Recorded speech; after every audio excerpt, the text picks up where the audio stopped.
빈출 키워드 체크 쭉 한 번씩 읽어보도록 하겠습니다.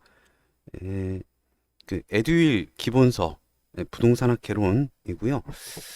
파트 1 부동산학 총론 중 챕터 1 부동산학 서설 그래서 제1절 부동산학의 이해, 제2절 부동산학의 연구 대상과 연구 분야, 제3절 부동산학의 이념, 제4절 부동산 활동과 현상 끝나고 이제 빈출 키워드 체크가 있죠. 이 빈출 키워드 체크 보도록 하겠습니다. 한번 읽어보면 도움이 되지 않을까 싶어서요. 자, 그리고 보죠. 네. 부동산 학은 여러 분야의 학문과 연계되어 있다라는 점에서 종합 학문적 성격을 지니고 있습니다. 과학을 순수 과학과 응용 과학으로 구분할 때 부동산 학은 응용 과학에 속하고요.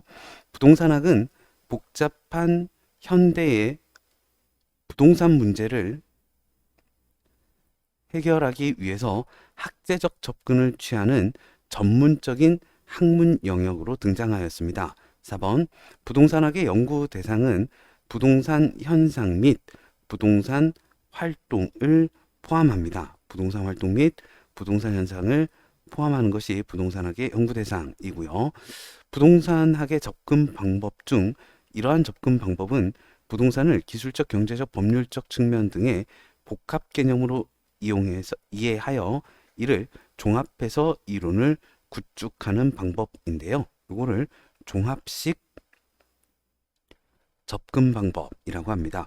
이 부동산의 접근 방법 중 이런 접근 방법은 인간은 합리적인 존재이며 자기 이윤의 극대화를 목표로 행동한다는 기본 가정에서 출발하는 것. 이거는 접근 방법 중 의사결정 접근 방법을 말합니다.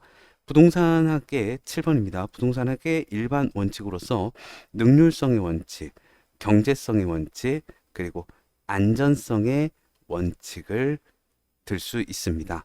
8번 부동산학의 일반 원칙으로서 이 원칙은 소유활동에 있어서 최유효 이용을 지도 원리로 삼고 있습니다. 능률성의 원칙. 부동산 활동은 과학성 및 기술성의 양면성을 갖는데요. 이것은 부동산 이론을 과학성이죠. 그리고 기술성이 부동산 실무의 능률화를 도모하는 데 있습니다. 부동산 활동을 임장 활동으로 규정하는 근거는 그 부동산의 부동성이라는 특성과 대물 활동이라는 속성 때문에 임장 활동을 하게 됩니다. 그리고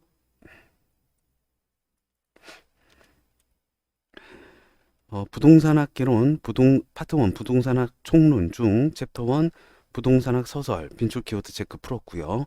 챕터 2 부동산의 개념과 분류 보겠습니다. 이 부동산의 개념과 분류에서는 제1절 부동산의 개념 그리고 제2절 부동산의 유형 및 분류 나와 있습니다. 그 다음 71페이지 빈출 키워드 체크 보도록 하죠.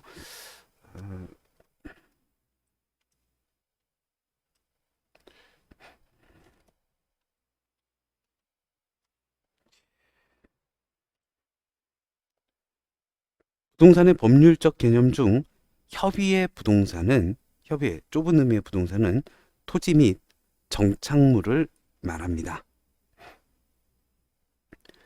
이것은 부동산과 유사한 공시 방법을 갖춤으로써 광의 부동산에 포함되는 거. 요거는 이제 준부동산 혹은 의제부동산이라고 합니다. 준부동산 혹은 의제부동산은 부동산과 유사한 공시 방법을 갖춤으로써 광의의 부동산에 포함이 됩니다. 3번 토지에 정착되어 있으며 매년 경작 노력을 요하지 않는 나무, 다년생 식물 등은 토지의 종속 정착물로 간주되기 때문에 부동산의 일부로 취급되어 부동산 매매 시 함께 양도가 됩니다. 일반적으로 부동산의 개념은 물리적, 경제적, 법률적 개념으로 나눌 수 있고요. 자산, 자본, 생산 요소, 소비재, 상품 등은 부동산의 어, 물리적, 경제적, 법률적 개념 중 경제적 개념에 해당합니다. 자산, 자본, 생산 요소, 소비재, 상품 등은 부동산의 경제적 개념에 해당합니다. 부동산의 이러한 개념은 부동산 활동의 대상인 유형적 측면의 부동산을 이해하는 데 도움이 되는데요. 이건 이제 물리적 개념.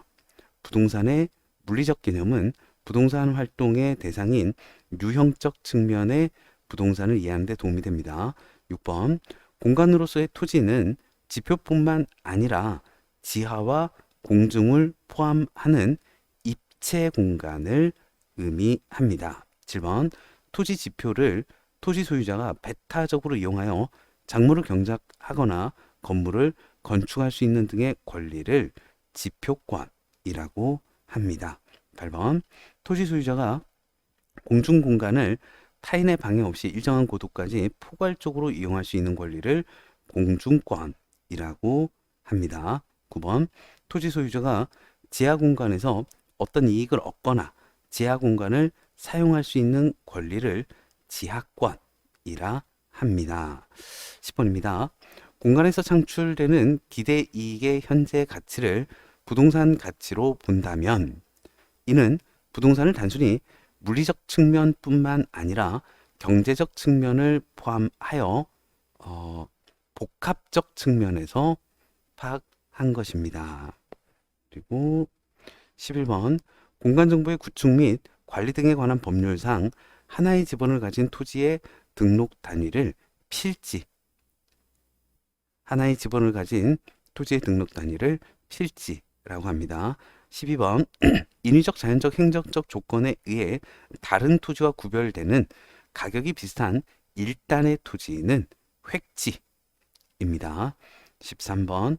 이것은 토지의 건물이나 그 밖에 정착물이 없고 지상권 등 토지의 사용 수익을 제한하는 사법상의 권리가 설정되어 있지 아니한 토지를 말하는데요. 나지입니다. 나지는 이렇게 벗은 몸을 나체라고 하죠. 벗은 땅이 나지입니다. 토지의 건물이나 나지는 토지의 건물이나 그 밖에 정착물이 없고 지상권 등 토지의 사용 수익을 제한하는 사법상의 권리가 설정되어 있지 아니한 토지를 말합니다. 이것이란 건물의 부지로 제공되고 있는 토지로서 지상에 있는 건물에 의하여 사용 수익이 제한되는 경우가 있습니다. 건부지에 대한 설명이죠. 건부지란 건물의 부지로 제공되고 있는 토지라서 건부지입니다. 15번. 용도지역 상호 간에 다른 지역으로 전환되고 있는 지역의 토지를 후보지라고 하고요. 용도지역 내에서 지역 간 용도 변경이 진행되고 있는 토지를 이행지라고 합니다. 뭔가 대통령 후보가 더 커요. 예, 뭔가 더 사이즈가 큰 게 대통령 후보. 그러니까 다른 지역으로 전환되고 있으면 후보지. 용도 지역 변경은 그러니까 용도 지역 내에서 뭔가 이렇게 변경이 되고 있으면 이행지. 예, 이행지. 후보지가 대통령 후보가 좀 더 커요. 예, 용도가 바뀌고 있는. 자, 이것은 16번. 타인의 토지에 둘러싸여 도로에 직접 연결되지 않은 한 필지의 토지를 말합니다. 이것을 맹지라고 하고요. 17번입니다. 지적공부에 등록된 토지가 물에 침식되어 수면 밑으로 잠긴 토지는 포락지이고요. 18번. 다중주택은 어떤 주택의 유형에 해당하지 않고 어떤 주택에 해당하는데요. 다중주택은 단독주택입니다. 다중주택은 공동주택의 유형에 해당하지 않고 단독주택에 해당합니다. 그리고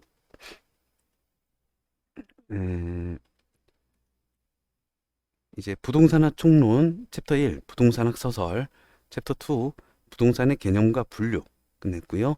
챕터 3 부동산의 특성, 토지의 특성과 건물의 특성, 빈출 키워드 체크 보겠습니다. 부동산의 특성입니다. 빈출 키워드 체크. 1번. 이것은 부동산 활동을 국지화시켜 지역적으로 특화되게 합니다. 부동성이죠. 예, 움직이지 않습니다. 부동산은 이것과 인접성의 특성으로 인해 주변에서 일어나는 환경 조건의 변화가 부동산의 가격에 영향을 주는 외부 효과를 발생시킬 수 있습니다.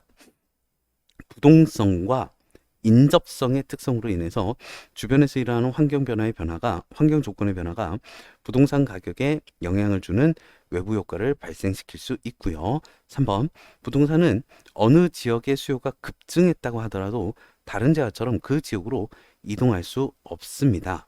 이는 부동산의 부동성에 기인합니다. 4번, 부동산 활동을 임장 활동화시키며 감정평가 시 지역 분석을 필요로 하는 특성은 부동산의 부동성이고요.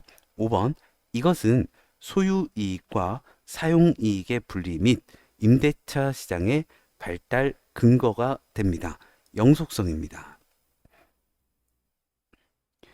6번, 이것이 있으니까 장기 투자를 통해 자본 이득과 소득 이득을 얻을 수 있죠. 부동산의 영속성입니다.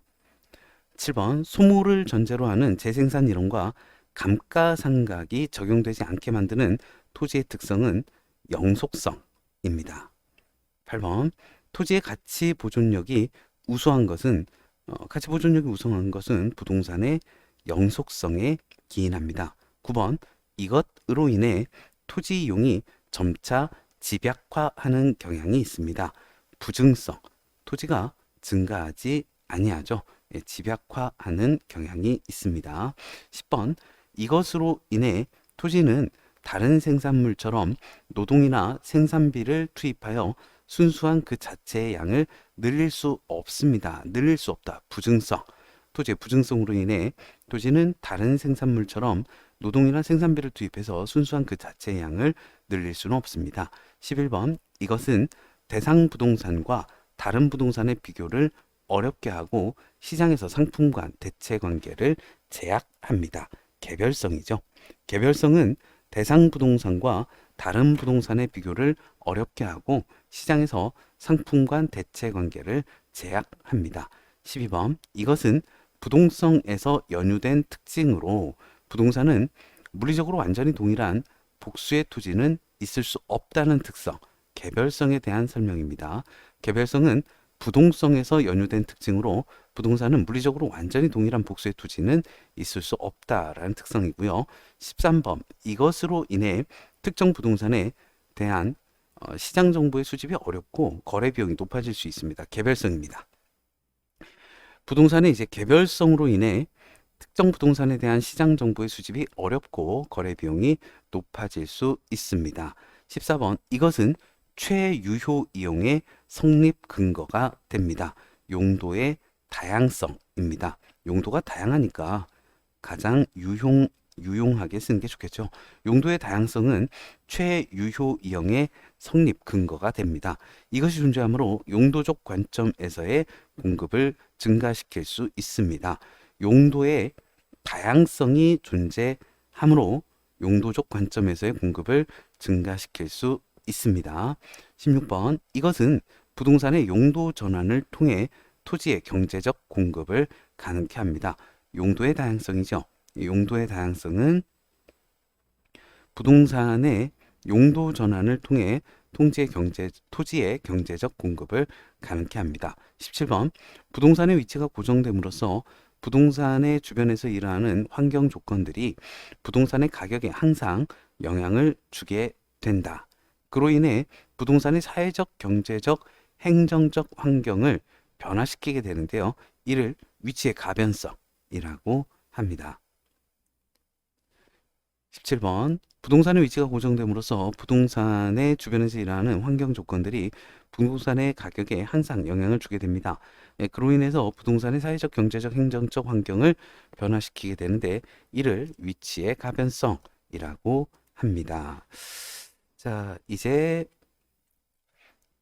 파트 1 부동산학 총론 챕터 1 부동산학 서설, 챕터 2 부동산의 개념과 분류, 챕터 3 부동산의 특성 이야기했고요. 파트 2 부동산학 강론, 챕터 1 부동산 경제론, 제1절 부동산의 수요 공급 이론, 제2절 부동산의 경기 변동 이론 하고 148페이지 빈출 키워드 체크 부동산 경제론 이야기 해보도록 하겠습니다. 자, 유량, 플로우, 저량, 스톡, 변수 중 요 변수는 일정 기간에 걸쳐 측정되는 변수로 유량 변수죠. 건물 임대료 수입, 근로자 임금, 신규 주택 공급량 등이 해당하며 저량 변수는 일정 시점에 측정되는 변수로 주택 재고, 가계 자산, 도시 인구 규모 등이 해당합니다. 부동산의 신규 공급은 일정한 시점에서 측정되는 저량 개념이 아니라 일정한 기간 동안 측정되는 유량 개념이 되겠습니다. 3번. 부동산 수요는 구입에 필요한 비용을 지불할 수 있는 경제적 능력이 뒷받침된 수요의 개념이다. 유효 수요. 3번입니다. 부동산 수요는 구입에 필요한 비용을 지불할 수 있는 경제적 능력이 뒷받침된 유효 수요의 개념이 부동산 수요입니다. 4번. 수요 곡선의 이동으로 인해 수요량이 변하는 경우에 이를 수요량이 변했으니까 수요의 변화라고 합니다. 5번. 부동산의 초과 이것은 임대료를 상승시키는 요인으로 작용하며 초과 수요 찾는 사람이 많아요. 부동산의 초과 수요는 임대료를 상승시키는 요인으로 작용하고요. 초과 공급은 임대료를 하락시키는 요인으로 작용합니다. 6번. 수요자의 실질 소득 증가, 아파트 담보대출 금리의 하락 등은 수요 증가 요인에 해당하고 사회적 인구 감소, 아파트 선호도 감소, 대체주택 가격의 하락 등은 수요 감소 요인에 해당합니다. 7번. A 부동산의 가격이 상승할 때 B 부동산의 수요가 증가했다면 A 부동산 가격이 상승했는데 B 부동산 수요가 증가합니다. A, B는 이제 이거 너무 비싸니까 A가 비싸졌으니까 B를 사야지 이죠. 대체제 관계입니다. 그리고 A 부동산의 가격이 상승할 때 C 부동산 수요는 감소하였다면 A와 C는 보완제 관계입니다. A가 비싸니까 C도 안 사는 거죠. 보완제. 8번입니다. 부동산 가격이 상승하면 부동산 가격이 상승하면 공급량은 증가합니다. 가격이 하락하면 공급량은 감소하지요. 9번입니다. 노동자 임금이나 시멘트 가격과 같은 생산 요소 가격의 하락은 재료가 저렴해졌습니다. 부동산 공급을 증가시키는 요인이 되고요. 10번. 주택 임대료가 상승하면 다른 재화의 가격이 상대적으로 하락해서 임대 수요량이 감소하는 것은 하나가 상승했는데 가격이 상승하니까 다른 것은 가격이 상대적으로 하락했습니다. 가격은 그대로인데 주택 임대료가 상승하니까. 그래서 임대 수요량이 감소하는 것. 뭘까요?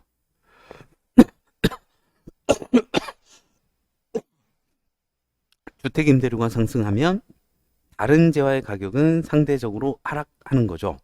그래서 임대 수요량이 이 임대 수요량이 그 주택 임대료가 아니라 다른 재화를 말하는 것 같습니다.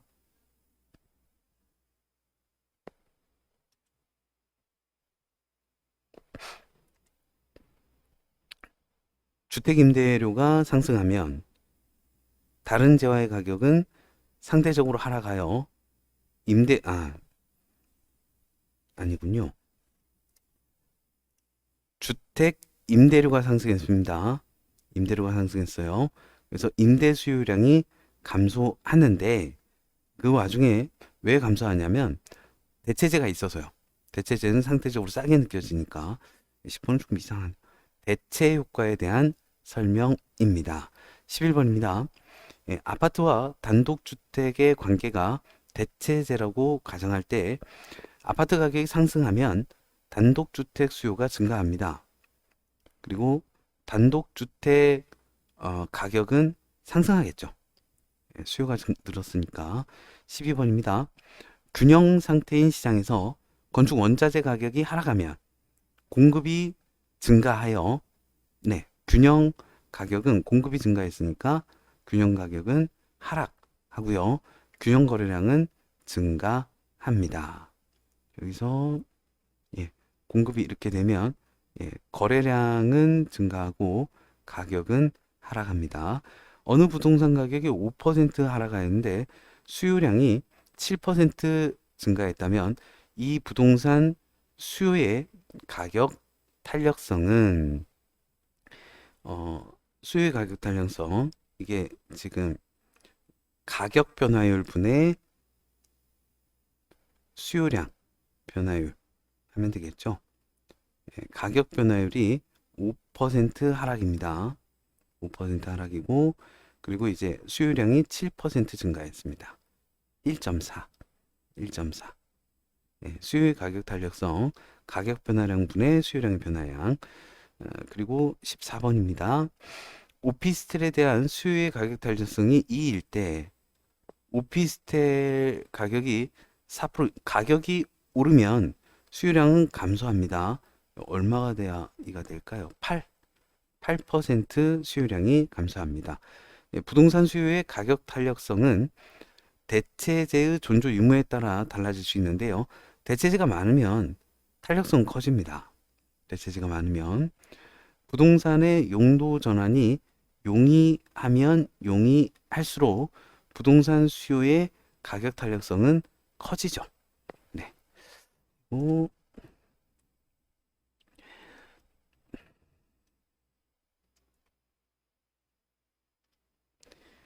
17번 수요의 가격 탄력성이 1보다 큰 경우 수요의 가격 탄력성 1보다 큰 경우 임대료가 상승하면 임대업자의 임대료 수입은 감소합니다. 탄력성이 크면 자, 수요의 가격 탄력성이 완전 탄력적인 경우에 공급이 증가하면 균형 임대료는 변화하지 않지만 거래량은 증가하죠. 부동산의 경기 변동은 부동산 경제를 구성하고 있는 각 부분에서 순환적 변동을 비롯한 계절적, 장기적, 그리고 무작위적 변동이 나타납니다. 회복 시장과 상향 시장에서는 매도자 주도 시장이, 후퇴 시장과 하향 시장에서는 매수자 주도 시장이 형성이 됩니다. 거미집 이론은 수요 곡선의 탄력성과 공급 곡선의 탄력성에 따라 가격 변동 모양이 달라지는데요. 수요 곡선 기울기의 절대값보다 공급 곡선 기울기의 절대값이 크면, 그러면 이제 수요가 탄력적이라는 얘기죠. 수요 곡선의 가격 탄력성이 공급의 가격 탄력성보다 크므로 수요가 탄력적이면 수렴형입니다. 수렴형이 되고요. 그리고 빈출 키워드 체크. 우리가 지금까지 부동산학 개론 파트 1 부동산학 총론, 챕터 1 부동산학 서설, 2 부동산의 개념과 분류, 챕터 3 부동산의 특성 했고요. 파트 2 부동산학 강론에서 챕터 1 부동산 경제론, 부동산의 수요 공급 이론, 부동산의 경기 변동 이론 했습니다. 이제 챕터 2 부동산 시장론, 제1절 부동산 시장과 제2절 입지 및 공간 구조론에 대한 225페이지 빈출 키워드 체크 보도록 하겠습니다. 자, 1번 부동산 시장은 수요와 공급의 조절이 쉽지 않아서 가격 왜곡이 단기적으로는 발생할 가능성이 높습니다. 2번 부동산 거래 비용의 증가는 부동산 수요자와 공급자의 시장 진출입에 제약을 줄 수 있어 불완전 경쟁 시장의 요인이 될 수 있습니다. 부동산 거래 비용의 증가는 부동산 수요자와 공급자의 시장 진출입에 제약을 줄 수 있어 불완전 경쟁 시장의 요인이 될 수 있습니다. 주택의 여관은 상위 소득계층이 사용하던 기존 주택이 하위 소득계층으로 사용되는 전환은 하향여과입니다. 상향여과, 하향여과의 주어는 사람의 계층이 아닙니다. 주택입니다. 주택이 하위 소득계층으로 갔으면 하향여과, 주택이 상위 소득계층으로 갔으면 상향여과입니다. 4번 이것이란 고소득층의 주거지역과 저소득층의 주거지역이 분리되는 현상을 말하는데요. 주거분리란 고소득층의 주거지역과 저소득층의 주거지역이 분리되는 현상을 말합니다. 5번 저소득층 주거지역에서 주택의 보수를 통한 가치 상승분이 보수 비용보다 크면 보수를 하겠죠. 그리고 그 주택은 좀 더 이제 그 어, 고소득층으로 갑니다. 상향료가 발생할 수 있습니다. 더 돈을 들였으니까 주택이 상향료가 발생할 수 있고요. 6번입니다. 고소득층 주거 지역으로 저소득층이 들어오게 되어 그러면 이제 집이 점점 저소득층으로 내려가니까 이걸 하향여과 과정이라고 하죠. 하향여과 과정이 계속되면 고소득층 주거지역은 점차 저소득층 주거지역으로 바뀔 것입니다. 7번 뭐 강성, 중강성 뭐 이런 효율적 시장은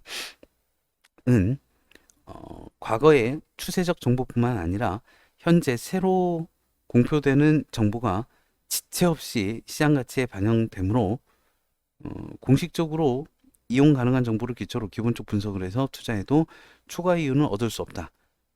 준강성 효율적 시장에 대한 설명이었습니다. 중강성 효율적 시장은 현재 정보로 추가 이윤을 얻을 수 없습니다. 8번 어떤 시장은 공표된 정보는 물론이고 아직 공표되지 않은 정보까지도 시장 가치에 반영되어 있으니까 추가 이윤을 얻을 수 없습니다. 그러니까 미래 정보로도 초과 이윤을 얻을 수 없는 것은 중강성보다 더 센 강성 효율적 시장입니다. 이것이란 생산을 위해서 사람이 만든 기계나 기구들로부터 얻는 소득을 말합니다. 준지대. 준지대란 생산을 위하여 사람이 만든 기계나 기구들로부터 얻는 소득을 말하고요. 토지에 대한 개량 공사로 인해 추가적으로 발생하는 일시적인 소득도 준지대에 해당합니다. 10번 요 설에서는 토지 비옥도가 지대를 결정하게 되며 수학체감의 법칙을 전제하고 생산물의 가격과 생산비가 일치하는 한계지에서는 지대가 발생하지 않습니다. 차액지대설이었습니다. 차액지대설에서는 토지 비옥도가 지대를 결정하게 되며 수학체감의 법칙을 전제하고 생산물의 가격과 생산비가 일치하는 한계지에서는 지대가 발생하지 않습니다. 11번 요설에 따르면 다른 조건이 동일한 경우 지대는 중심지에서 거리가 멀어질수록 하락한다. 위치지대설. 위치지대설에 따르면 다른 조건이 동일한 경우 지대는 중심지에서 거리가 멀어질수록 하락합니다. 12번 요 설에서는 가장 높은 지대를 지불할 의사가 있는 용도에 따라 토지 이용이 이루어진다. 입찰지대설이고요. 뒤는 입찰지대설에서는 가장 높은 지대를 지불할 의사가 있는 용도에 따라 토지 이용이 이루어집니다. 버제스의 동심원 이론에는 튀넨의 고립국 이론을 도시 내부 구조 이론에 응용한 것이고요. 호이트의 선형 이론에 따르면 주택 지불 능력이 높을수록 기존의 도심 지역과 접근성이 양호한 지역의 주거 입지를 선정하는 경향이 있습니다. 15번 레일리의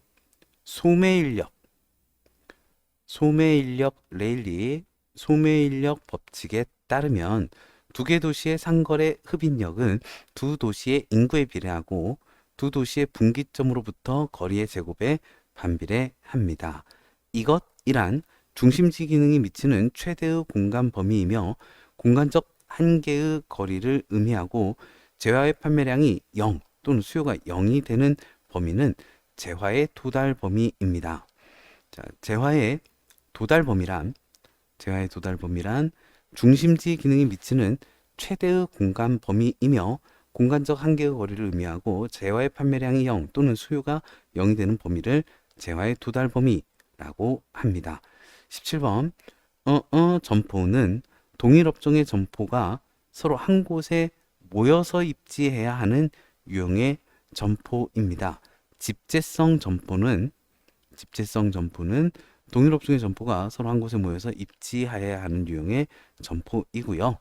베버의 최소 비용 이론은 다른 생산 조건이 동일하다면 수송비는 원료와 제품의 무게, 원료와 제품이 수송되는 거리에 의해 결정된다라는 이론입니다.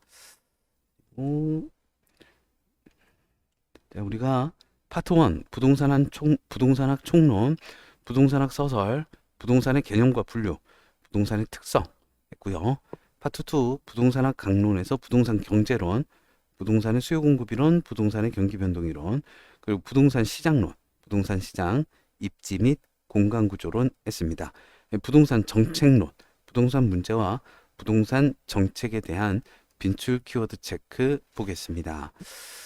자, 부동산에 대한 부담금 제도나 보조금 제도는 정부의 부동산 시장에 대한 간접적 개입 방식입니다. 부동산에 대한 부담금 제도, 보조금 제도, 이건 정부의 부동산 시장에 대한 직간접적 개입 방식 중 간접적 개입 방식이고요. 공공재는 소비의 비경합성 그리고 비배제성이라는 특징이 있습니다. 공공재는 소비의 비경합성 그리고 소비의 비배제성, 소비의 비경합성과 비배제성이라는 특성이 있습니다. 3번 공공재는 생산을 시장에 맡긴 경우 사회적 적정 생산량보다 너무 적게 과소하게 생산되는 경향이 있습니다. 4번 모모 효과란 어떤 경제활동과 관련하여 거래 당사자가 아닌 제3자에게 의도하지 않은 혜택이나 손해를 가져다 주면서도 이에 대한 대가를 받지도 지불하지도 않는 상태, 이것을 외부 효과라고 합니다. 정의 외부 효과, 부의 외부 효과가 있습니다. 5번 인근 지역에 쇼핑몰이 개발됨에 따라 주변 아파트 가격이 상승하는 경우, 이거는 이제 플러스 외부 효과, 정의 외부 효과가 나타나는 것으로 볼 수 있고요. 6번 여러 용도가 혼재되어 있는 인접지역 간 토지 이용의 상충으로 인하여 토지 시장의 효율적인 작동을 저해하는 경우 부의 외부 효과, 마이너스의 외부 효과가 발생할 수 있습니다. 7번 생산 과정에서 외부 불경제를 발생시키는 재화의 공급을 시장에 맡길 경우 그 재화는 사회적인 최적 생산량보다, 이게 안 좋게 하는 건 좀 이상하게 과다하게 생산되는 경향이 있습니다. 8번입니다. 토지 이용 규제를 통해 토지 이용에 수반되는 이것의 외부 효과를 제거 또는 부의 외부 효과를, 토지 이용 규제를 통해 토지 이용에 수반되는 부의 외부 효과를 제거 또는 감소시킬 수 있고요. 9번 정부가 부동산 시장에 개입하는 방법 중 정부나 공공기관이 토지 시장에 직접 개입하여 수요자와 공급자의 역할을 적극적으로 수행하는 방법은 직접적인 개입에 해당합니다. 10번 보겠습니다. 임대료 규제 정책은 가격 통제 방법 중 최고 가격제에 해당합니다. 혹은 임대료 규제 정책은 가격 통제 방법 중 가격 상한제에 해당합니다. 11번 정부에서 균형 임대료보다 낮게 임대료를 규제하는 임대료 규제 정책을 시행하게 되면 싸졌어요. 초과 수요가 발생하여 임차인은 임대주택을 구하기 어려워지죠. 12번 임대료 보조 정책은 수요자 지원 주택 정책의 한 형태이고요. 13번 주택 임대료 보조 정책을 시행할 경우 장기적으로 임대주택의 공급은 증가할 수 있습니다. 14번 임대주택에 재산세가 부과되면 부과된 세금은 장기적으로 보면 임차인에게 전가될 수 있고요. 장기적으로 보면요. 15번 공급의 가격 탄력성은 탄력적인 반면 수요의 가격 탄력성은 비탄력적인 시장에서 세금이 부과될 경우, 지금 공급이 탄력적이에요. 근데 공급이 탄력적인데 세금이 부과될 경우 실질적으로 임차인이 더 많은, 그러니까 수요자가 공급자보다 더 많은 세금을 부담하게 됩니다. 16번입니다. 양도소득세가 중과되면 주택 공급의 효과, 락인 이펙트로 인해서 주택 가격이 상승할 수 있습니다. 동결 효과. 양도소득세가 중과되면 주택 공급의 동결 효과로 인해 양도소득세가 너무 많으면요, 잘 안 팔겠죠. 다음에 팔자 하고 일단은 락인 하게 됩니다. 주택 공급의 동결 효과로 인해 주택 가격이 상승할 수 있고요. 17번 토지의 공급 곡선이 어떠한 상황에서 토지 소유자에게 토지 보유세가 부과되더라도 자원 배분의 왜곡이 초래되지 않는다. 이거는 이제 완전 비탄력적이어야죠. 공급이 완전 비탄력적이라면 토지 보유세가 부과되더라도 자본 배분의 왜곡이 초래되지 않습니다. 그리고 지금까지 파트 1 부동산학 총론, 부동산학 서설, 부동산의 개념과 분류, 부동산의 특성 했고요. 파트 2 부동산학 강론, 부동산 경제론, 부동산 시장론, 부동산 정책론 했습니다. 자, 이제 부동산학 강론 중 챕터 4 부동산 투자론, 제1절 부동산 투자 이론, 부동산 투자 분석 및 기법, 제1절 부동산 투자 이론, 제2절 부동산 투자 분석 및 기법, 부동산 투자론에 대한 350페이지 빈출 키워드 체크 보도록 하겠습니다. 1번 이것의 레버리지 효과는 총 자본 수익률이, 그러니까 종합 수익률이 저당 수익률보다 높을 때 발생하는 건 정의 레버리지 효과입니다.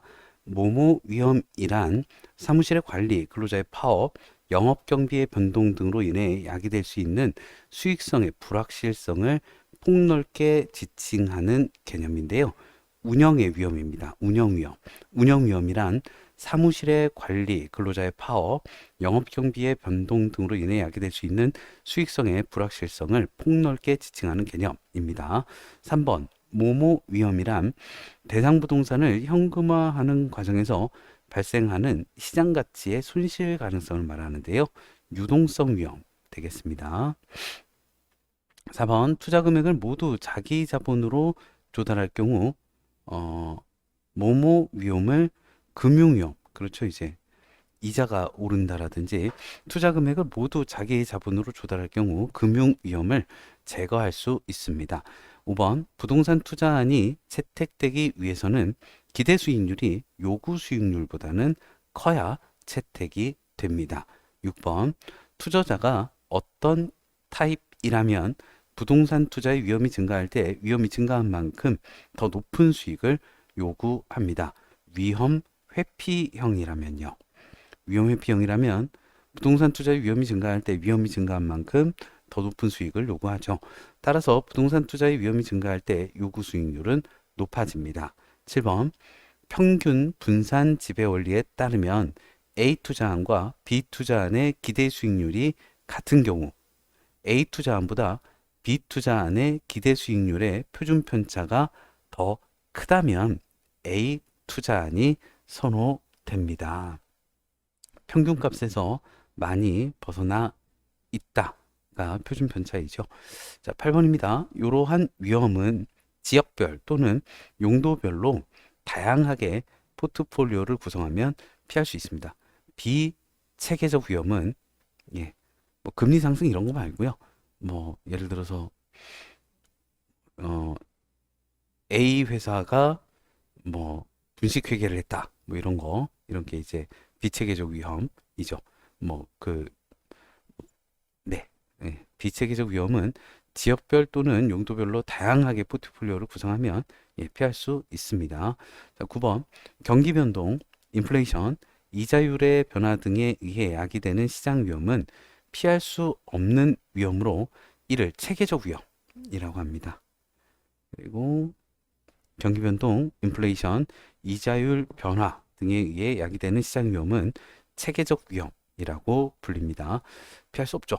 10번 위험 회피형 투자자 중에서 어떤 투자자는 어떤 투자자에 비해 위험이 높더라도 기대 수익률이 높은 투자안을 선호하는 사람은 공격적인 투자자입니다. 공격적인 투자자는 보수적인 투자자에 비해 위험이 높더라도 기대 수익률이 높은 투자안을 선호하고요. 11번입니다. 두 자산으로 포트폴리오를 구성할 경우 포트폴리오에 포함된 개별 자산의 수익률 간 상관계수가 1인 경우에는 분산 투자 효과가 없습니다. 12번. 두 개의 투자 자산의 수익률이 서로 다른 방향으로 움직일 경우 상관계수는 마이너스 음의 값을 가지므로 위험 분산 효과가 커지죠. 투자자 자신의 어떤 곡선과 효율적 프론티어의 접점에서 최적의 포트폴리오가 선택이 됩니다. 무차별 곡선이요. 투자자 자신의 무차별 곡선과 효율적 프론티어의 접점에서 최적의 포트폴리오가 선택이 됩니다. 14번. 미래가치 계수는 현재 가치 계수의 역수입니다. 미래가치 계수는 현재 가치 계수의 역수이고요. 자, 15번. 연금의 미래가치 계수의 역수는 감채기금 계수이고요.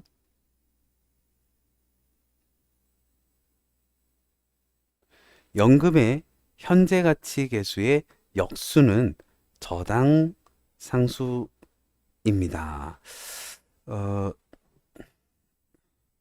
연현사, 연미륙 해볼까요? 그러니까 연금의 현재 가치 계수가 4, 그리고 연금의 미래 가치 계수가 6이라고 했을 때, 그 미래 가치 계수가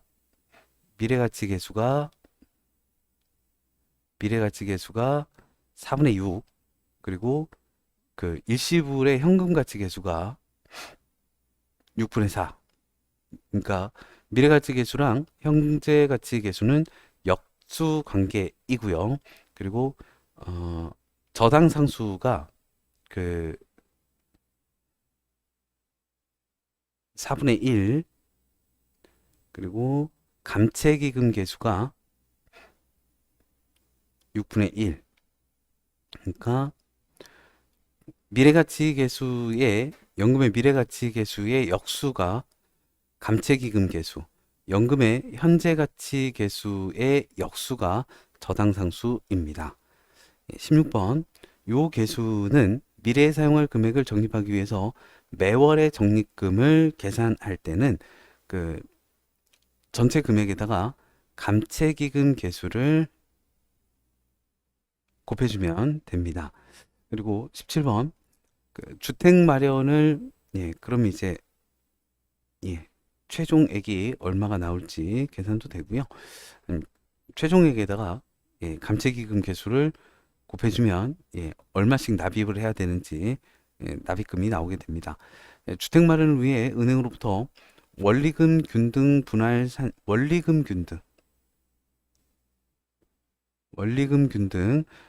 상환 방식으로 주택 구입 자금을 대출한 가구가 매월 상환할 금액을 산정하는 경우 이제 대출을 했을 때 매월 얼마를 넣어야 되는지는 저당 상수를 씁니다. 그 연금을 만들 때 매월 얼마를 불입해야 되는지는 감채기금 계수를 곱해주면 되고요. 18번입니다. 모모 계수는 미상환 대출 잔액을 계산하는 데 사용한다. 미상환 대출 잔액, 미상환이면 연금에, 그러니까 앞으로 얼마를 더 해야 되는데 지금 이제 미상환한 대출 잔액이 얼마냐? 연금의 현재 가치 계수입니다. 네. 연금의 현재 가치 계수가 미상환 대출 잔액을 계산할 때 쓰이고요. 유효 총소득에서 영업 경비를 공제하면 순소득, 순영업소득이 됩니다. 20번. 모모 회수 기간법은 화폐의 시간적 가치를 고려하지 않고 투자한 금액을 회수하는 데 걸리는 기간을 투자한 금액을 회수하는 데 걸리는 기간을 투자한 금액을 회수하는 데 걸리는 기간을 그 산출하는 방법. 이게 단순 회수 기간법이고요. 21번 내부 수익률이란 순현가를 0으로 만드는 할인율을 말하고요. 22번 부채 감당률이 뭐보다 크다는 것은 순영업소득이 부채의 할부금을 상환하고도 잔여액이 있다는 것은 1보다 클 때, 부채 감당률이 1보다 크다는 것은 순영업소득이 부채의 할부금을 상환하고도 잔여액이 있다라는 의미입니다.